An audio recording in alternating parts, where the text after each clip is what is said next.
So today, ladies and gentlemen, boys and girls, I tuned the Chevelle that you saw in those quick dyno clips, and here we go with the information dump. So this one was a little bit interesting. I mean, you'll be able to see why. So what we got here is, this is like my roll in, just to see what was going on, part throttle and just rolling up into it, make sure the wideband and everything's working. I believe my tack pickup was pretty noisy in the beginning, and that's because we had a bad plug wire, or two. We ended up replacing all of them at some point from a parts store, and one of them fell apart. And also a funny thing was, I'll show you guys here, on the, in here for closed loop, it was set to 0 down here. And then it was too much fuel. So what it was doing is just blacking out plugs, and it had two bad plug wires. So we swapped plugs, and then I realized this was set to 0. It wouldn't trim at all, and it had too much in it. So it was tough because of the misfire and some other things. But after I rolled into it once or twice is when it really started like farting and popping. This is after a tiny bit of cleanup. I made 420, and then after some more tweaking, what I did here was 444, is I put 3 degrees in it quick, and it didn't pick up anything. And we're like, man, what is a D1X Procharged car struggling to make 450 wheel? And then I believe by here, this is the first hit. I softened it up, and this is the first hit with new plug wires. So that's awesome. So let's get rid of these older runs because they're screwing with us. So does this one have a noisy torque line? It didn't pick it up at all that time. So here's new plug wires with the softer tune-up. Immediately went to 631, and then we messed around with degrees in or out of it. As you can see, pretty much same thing was going on. I have all the hits here. Number 7 now is the first one on E85 with no ignition change. So this is hot. This is pull after pull after pull. I thought it would pick up more than this on E85. This car also had like a big twin nozzle meth kit, and he's going to run back and forth. So that's why, you know, we just left all that in there and working. And then we leaned on the tune-up a little bit, and we were able to squeeze out 717. And what we got here is, there's a little bit here when I rolled into it, a little bit of tack interruption, but you can see it says 818. Oh, here, this will do it. Yeah, engine speed. And then what were these? 674, 637. So the safe tune-up was 5. This was the pump gas, and then this was the E85. And then it came in like this, which there's a big interruption here for misfires. We have a clean one. Yeah, that one's pretty clean. So we'll take out number 1.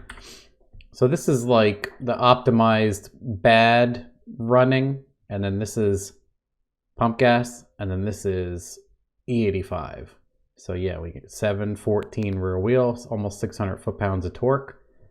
Started from down here, pretty decent. And then what's cool about these hits is you can see this thing makes like right around, it makes over 500 foot-pounds for a long time, and then it peaks up around 600 and just barely falls off by 7,000. So that's incredible. And then I think it was 5, 6,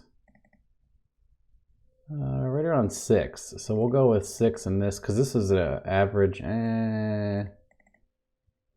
This is the super safe pump meth setup right here. And then this is, it's pretty crazy to see the gain on E85, which is always pretty crazy. Almost 100 rear wheel, which is what I see in a lot of vehicles anymore, because pump gas is just so crappy. Even with meth. Meth is safe and all, but I can't imagine if this didn't have meth, how much lower this would be. But yeah, here, what is it? I can barely read that one. 610 to 714 is 104 rear wheel here at 6,600. So quite a bit of a difference there. And where do we end up?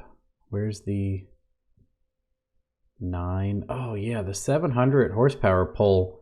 I didn't log, or I did something dumb. It did not log. So here was the 690 hit. Let's, I don't know why it never remembers the window size, guys. I know we do this all the time. So, yeah, on this one, where are we at? This is already when I lifted. 95%, 221. It made like 17 pounds peak. Closed loop is real close. 12.2 on E85. Yada, yada, yada. Everything else is looking pretty good. I don't know why every time I open stuff I have to like redo this. Estimated, coolant, after start, knock. The rest of that stuff's fine. Manifold temp, coolant temp, boost PSI, and then ignition timing. Boom. Yes, of course I do. So, we don't want map. We want boost PSI. We want to see air fuel, and we want to see, yeah, that's about it. So you can see here, 130 degree intake temp, 17-ish pounds peak. Here, let's do this. Whoop. Oh, click too many times in a row. That's what you get. 17.5 pounds, 17.7 degrees. That slopes in when the boost comes in. So centrifugal makes boost while. Is boost turned on there? Yeah, it is. 0 to 20. See, why was it set up like this? So you can see as RPM goes up, boost goes up. And luckily, there's no belt slip here. It pulls like a freight train all the way up. And everything's doing good. This had 2 in-tank pumps and a trigger to turn it on from the Holley.